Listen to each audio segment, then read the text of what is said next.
On a découvert cette nichée de calotins, comme disent les Bleus, puis on les a bien sûr massacrés et on a mis le feu. La France n'a jamais exterminé un peuple. La France n'a pas inventé la solution finale. Très tôt, il décide de l'extermination. Mais vous savez, ce n'est pas une spécificité de la Révolution française. La France est un des rares pays au monde à n'avoir jamais cédé à la tentation totalitaire. C'est des cris épouvantables dans la campagne et il faudra attendre le soir pour que des gens viennent constater, n'est-ce pas? La France n'a pas commis de crime contre l'humanité. La France n'a pas commis de génocide. On a poussé jusqu'au bout l'expérience en Vendée parce qu'on a voulu en faire un laboratoire. Ils ont entassé des fagots de bois, de fournis à l'entrée de la caverne et ils ont tout fait brûler, hommes, femmes, enfants. Nous avons retrouvé l'intégralité du dossier.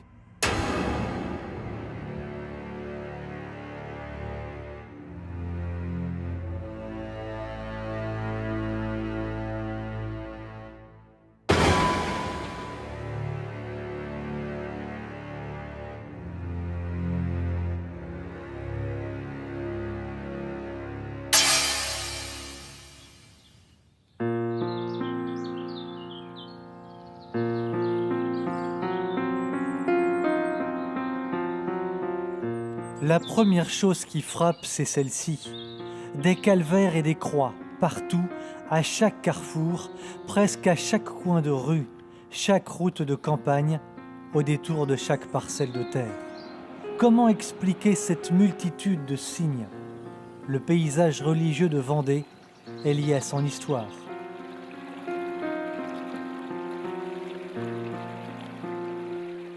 Son histoire, ce sont les guerres de Vendée. Depuis l'effroyable épisode qui a vu martyriser cette partie de la France durant près de 6 ans, l'eau a coulé sous les ponts bien sûr, mais les traces sont présentes plus que jamais. 1789, ce qu'on appelle à tort la Révolution française, éclate à Paris. Non dans toute la France, mais dans la capitale, essentiellement. Non tout un peuple, mais quelques milliers d'individus à peine. Plus précisément, quelques centaines de personnes au départ, haineuses de la monarchie et manœuvrant pour son renversement. L'historien et journaliste Pierre Gaxotte, ancien membre de l'Académie française, écrira dans son livre sur la Révolution que les événements éclatent dans un pays florissant et en plein essor, non dans un pays épuisé. Cette révolution est vivement désirée par l'Angleterre qui déteste la France. La France qui est encore la deuxième puissance maritime au monde. Autre raison, le royaume de France domine par sa langue qui est parlée dans les cours royales, notamment à la cour britannique. La France domine enfin par sa culture qui fait l'admiration de tous. Pour se convaincre de la joie des politiciens anglais lorsqu'éclate la Révolution, il suffit de lire Edmund Burke, politicien britannique de l'époque. Les Français se sont montrés les plus habiles et révolutionnaires artisans de ruines qui aient jamais existé au monde. Ils ont entièrement renversé leur commerce et leur manufacture. Ils ont fait nos affaires, à nous, leurs rivaux, mieux que 20 batailles n'auraient pu le faire. C'est dans ce contexte de la haine de la France, la haine de la monarchie, qu'un petit groupe, au départ quelques centaines de personnes seulement, parmi lesquelles les sinistres Robespierre, Marat, Rebelle, Carnot, Danton, vont faire basculer le régime et plonger le pays dans la terreur. Les premières exécutions commencent au nom d'une soi-disant liberté. Des villes comme Marseille et Lyon tentent de se soulever contre cette république naissante et dans l'Ouest, la Vendée, proclamant son soutien au roi et à Dieu, se révolte. Jusqu'à une période récente, tous les historiens et tous les descendants, tant des victimes que des bourreaux, étaient d'accord pour dire que la guerre de Vendée était exclusivement une guerre civile, avec des atrocités de part et d'autre, des dérapages, etc. Bien entendu, la guerre de Vendée est avant tout une guerre civile. Il y en a un peu partout en France. Mais au-delà de cette guerre civile, il y a quelque chose de nouveau qui va se mettre en place, qui est réfléchi au plus haut niveau de l'État, qui est organisé, planifié.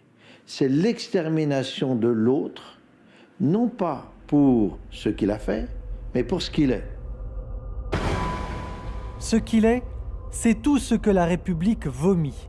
Le Vendéen est catholique, attaché à Dieu, à ses prêtres, à ses ordres religieux. Il est attaché à ses traditions de toujours, profondément attaché au roi de France. Il faut donc le traiter comme ennemi du peuple et rapidement l'éliminer.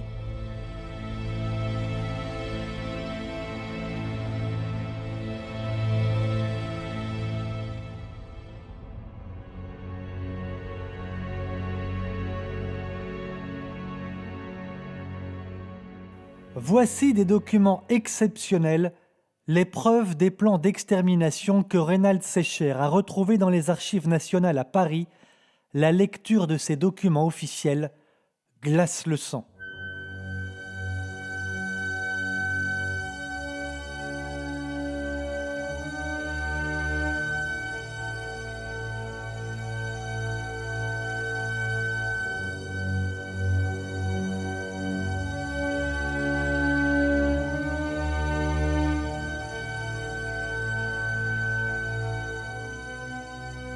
Ici, on lit par exemple ceci. Le comité de salut public a arrêté que les brigands, autrement dit les Vendéens, doivent disparaître en peu de temps. Non seulement de la Vendée, mais de toute la surface de la République. Et voici le rapport du général français républicain Westermann. Il n'y a plus de Vendée. Elle est morte sous notre sabre libre avec ses femmes et ses enfants. Je viens de l'enterrer dans les marais et les bois de Savenay. J'ai écrasé les enfants sous les pieds de nos chevaux, massacré les femmes, qui au moins pour celles-là n'enfanteront plus de brigands. J'ai tout exterminé. Nous ne faisons pas de prisonniers, car il faudrait leur donner le pain de la liberté, et la pitié n'est pas révolutionnaire.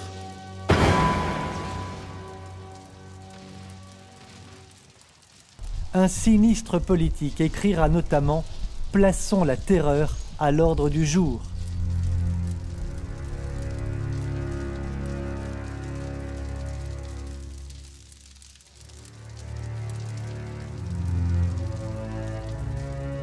Alexandre Minier du Journal de Paris parlera des Vendéens comme d'une race exécrable et le député de l'Eure, Adrien Francastel, de race abominable.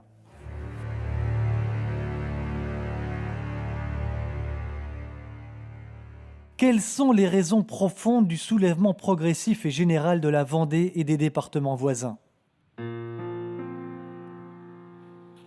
La constitution civile du clergé, un problème de conscience qui oblige les Vendéens à prendre la lutte, car il leur est impossible de servir la cause révolutionnaire. Autre raison, on va imposer aux hommes de 18 à 40 ans de servir dans l'armée républicaine destinée à combattre l'Autriche. Un tirage au sort est effectué. Pour se défendre, les paysans viennent chercher un certain Jacques Catlino, lui demandant d'être leur chef. Catlino habite cette petite maison du Pain aux Mauges. Les paysans sollicitent également Charette dans le pays de Ré, Delbé, Bonchamp, Sapineau de la Verrerie, Lescure et Stofflet. La grande armée catholique et royale se constitue parmi ses chefs un jeune homme remarquable, et par la bravoure qu'il manifestera dans les combats, et par l'âge qui est le sien, car il n'est âgé que de 20 ans. Son nom, Henri de la Roche-Jacquelin.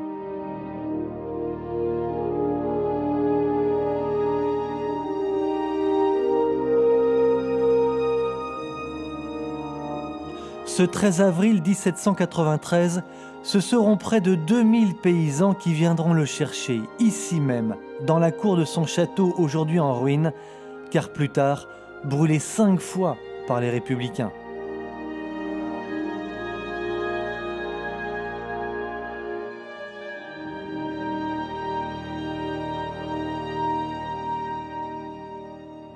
Voilà, et c'est donc ici à gauche.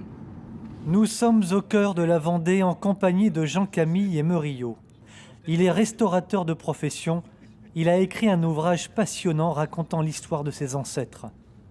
Il nous emmène à proximité du village de Chantosso, un village où 27 personnes ont été massacrées par les Bleus, par les soldats républicains.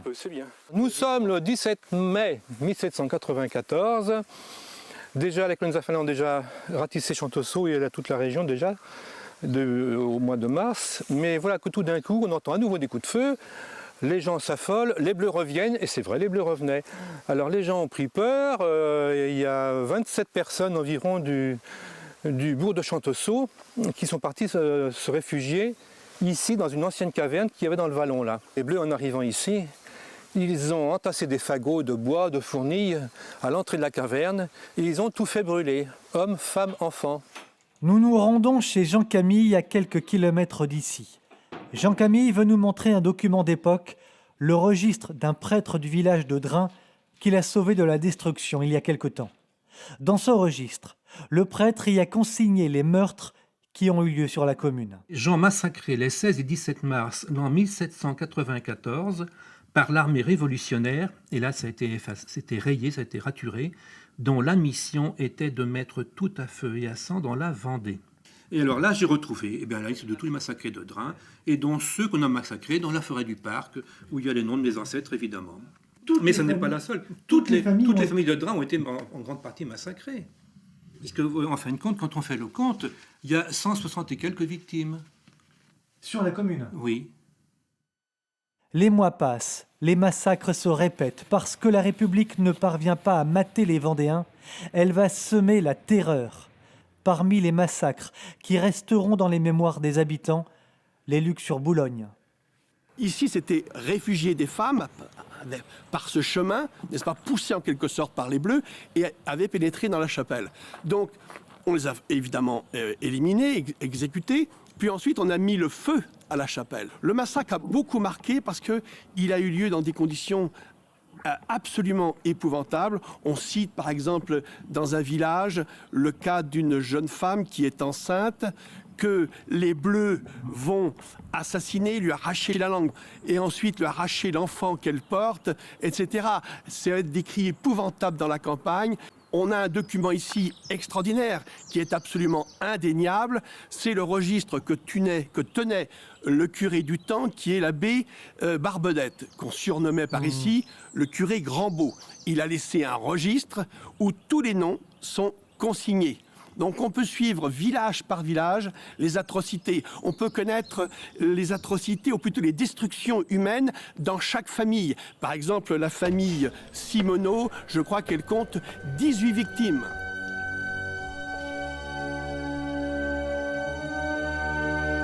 Et voici, dans la chapelle construite sur les ruines de l'ancienne église, le nom des 564 victimes des Luc-sur-Boulogne.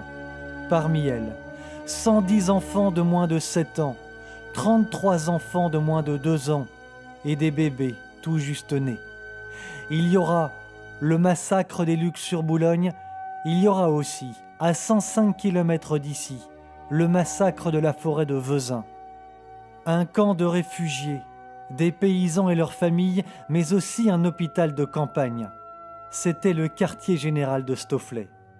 À la suite d'une trahison, les républicains vont assassiner près de 2000 personnes, puis le feu sera mis à la forêt.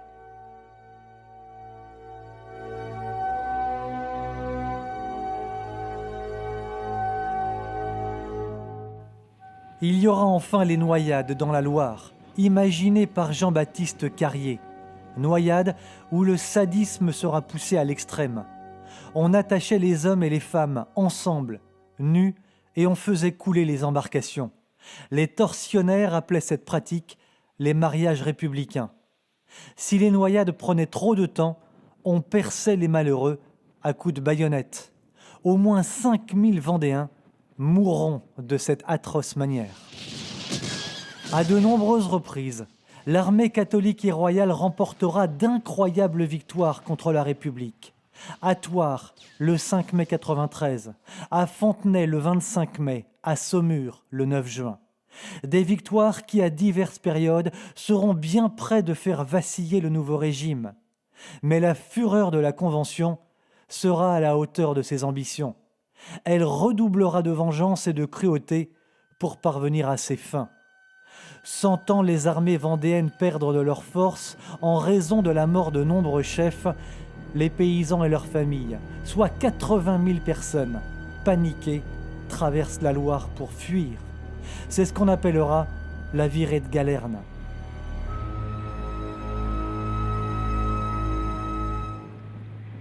Lorsque le 23 décembre 1793, 3 mois plus tard, ils reviennent sur leurs terres, l'armée catholique et royale, les Vendéens, sont anéantis. Des 80 000 personnes, il n'en reste qu'environ 30 000. Beaucoup sont morts de froid, de faim, d'épuisement.